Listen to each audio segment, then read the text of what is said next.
ഹൃദയം ഞുറുങ്ങിയവർക്ക് യഹോവ സമീപസ്ഥൻ, മനസ്സ് തകർന്നവരെ അവൻ രക്ഷിക്കുന്നു.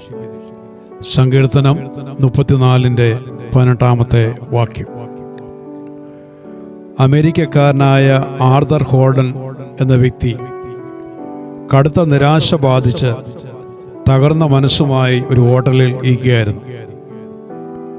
അപ്പോഴാണ് തൻ്റെ പരിചയക്കാരനായ ഒരു മനഃശാസ്ത്ര വിദഗ്ധൻ അയാളുടെ അടുത്തെത്തിയത്. ഡോക്ടർ ആർതറെ സൂക്ഷിച്ചു നോക്കിയിട്ട് ചോദിച്ചു, സുഹൃത്തെ, താങ്കൾക്ക് എന്തു പറ്റി?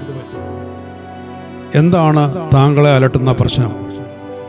താങ്കളെ കണ്ടിട്ട് വലിയ മനപ്രയാസത്തിലാണെന്ന് തോന്നുന്നു. ആർതർ ഒന്നും മറച്ചു വയ്ക്കാതെ തൻ്റെ അവസ്ഥകളെല്ലാം ഡോക്ടറോട് തുറന്നു പറഞ്ഞു. തൻ്റെ ആഗ്രഹങ്ങൾ സാധിക്കാതെ വന്നതും, കണക്കുകൂട്ടലുകൾ തെറ്റിയതും, പദ്ധതികൾ പൊളിഞ്ഞതുമെല്ലാം തകർന്ന മനസ്സോടെ അയാൾ വിവരിച്ചു. തൻ്റെ സംസാരത്തിൽ പലതവണ കടന്നു വന്ന ഒരു വാക്ക് ആയിരുന്നെങ്കിൽ എന്നാണ്. ഈ വാക്ക് ഡോക്ടർ പ്രത്യേകം ശ്രദ്ധിച്ചു.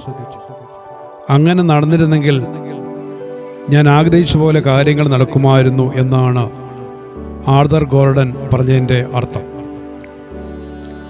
ആർതർ ഡോക്ടറോട് ചോദിച്ചു, ഞാൻ ഇനി എന്താണ് ചെയ്യേണ്ടത്?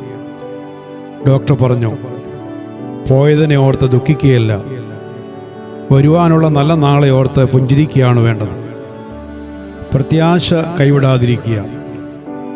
ഊർജം ചോർന്നതിന് പകരം ഊർജം ഉളവാക്കുന്ന വാക്കുകൾ മനസ്സിൽ നിന്നും നാവിൽ നിന്നും ഉയരട്ടെ. ആയിരുന്നെങ്കിൽ എന്നതിനെ മാറ്റി അടുത്തതിൽ ഞാൻ വിജയിക്കും എന്ന് പറയുവാൻ ഹൃദയത്തെ ഒരുക്കുക, അതാണ് ചെയ്യേണ്ടത് എന്ന് പറഞ്ഞു. ഭൂതകാലം നോക്കി നിരാശനാകാതെ ഭാവികാലം ഓർത്ത് സന്തോഷിക്കുക. ഈ വാക്കുകൾ ആർതറുടെ ചിന്താഗതിക്ക് മാറ്റം വരുത്തി. ശരി, ഞാൻ ഇനി അപ്രകാരം ചെയ്യാം എന്ന് പറഞ്ഞ് ആർതർ എഴുന്നേറ്റു. ഒരു ടാക്സി പിടിക്കുവാനായി ഇരുവരും വഴിയിലേക്ക് ഇറങ്ങി. ഒരു ടാക്സിക്ക് കൈ കാണിച്ചെങ്കിലും അതിൽ മറ്റൊരാൾ കയറി യാത്രയായി. അപ്പോൾ ആർതർ പറഞ്ഞു, അല്പം കൂടി നേരത്തെ വന്നിരുന്നെങ്കിൽ ആ ടാക്സി നമുക്ക് കിട്ടിയേനെ. അത് കേട്ട ഡോക്ടർ ചിരിച്ചുകൊണ്ട് പറഞ്ഞു, സുഹൃത്തെ, നിരാശനാകാതെ അടുത്ത വണ്ടിക്കായി ക്ഷമയോടെ കാത്തു നിൽക്കുക. ഇന്നലെയുടെ വേദനകൾ നമ്മെ വേട്ടയാടുന്നുണ്ടാകാം. ചതിക്കപ്പെട്ട സംഭവങ്ങൾ ഇന്ന് മനസ്സിനെ തകർത്തേക്കാം. നാം ആത്മാർത്ഥമായി സ്നേഹിച്ചവർ, കരുതിയവരൊക്കെ നമ്മുടെ കഷ്ടകാലത്ത് അകലെ നിന്ന് ക്രൂരമ്പുകൾ എഴുതിരിക്കാം.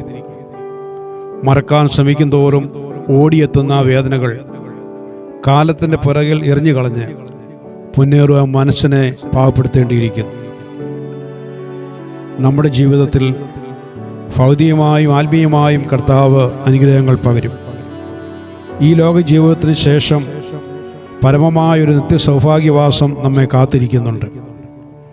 അതിനായി നാം വിശുദ്ധിയോടെ, പ്രത്യാശയോടെ ഒരുങ്ങുക. ലോക സംഭവങ്ങൾ കർത്താവിൻ്റെ വരവിനെ വിളിച്ചറിയിക്കുന്നതിനാൽ ഭക്തിയോടും വിശ്വാസത്തോടും പ്രത്യാശയോടും ഉത്സാഹത്തോടും കൂടെ നമുക്ക് ജീവിക്കേണ്ടിയിരിക്കുന്നു. ഒരു ക്രിസ്തീയ വിശ്വാസി ദീർഘക്ഷമയുടെയും സഹിഷ്ണുതയും ഉള്ളവനായിരിക്കണം. ഇവ മൂന്നുമുണ്ടെങ്കിൽ പരാജയങ്ങളെ വിജയങ്ങളാക്കി മാറ്റുവാൻ നമുക്ക് കഴിയും. കാർമേഘത്തിനുള്ളിലും മിന്നുന്ന ശോഭ കാണുവാൻ നമുക്കിടയാകണമെങ്കിൽ ദൈവത്തിൽ നാം ഏറെ പ്രത്യാശ വെക്കേണ്ടിയിരിക്കുന്നു.